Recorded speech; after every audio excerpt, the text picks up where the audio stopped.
अध्याय 16।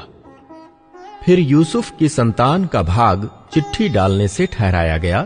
उनकी सीमा यरीहो के पास की यरदन नदी से अर्थात पूर्व की ओर यरीहो के जल से आरंभ होकर उस पहाड़ी देश से होते हुए जो जंगल में है बेतेल को पहुंची।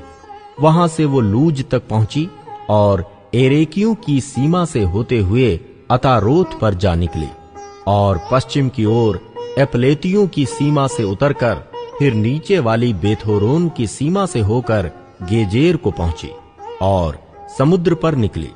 तब मनश्शे और एप्रैम नामक यूसुफ के दोनों पुत्रों की संतान ने अपना अपना भाग लिया। एप्रैम का भाग।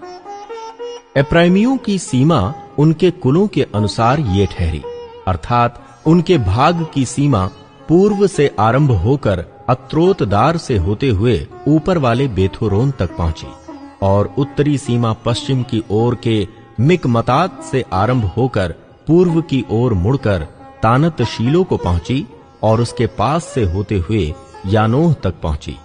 फिर यानोह से वो अतारोत और नारा को उतरती हुई यरीहो के पास होकर यरदन पर निकली।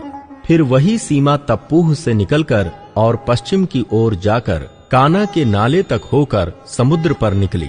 एप्रैमियों के गोत्र का भाग उनके कुलों के अनुसार यही ठहरा और मनश्शेइयों के भाग के बीच भी कई एक नगर अपने अपने गांवों समेत एप्रैमियों के लिए अलग किए गए।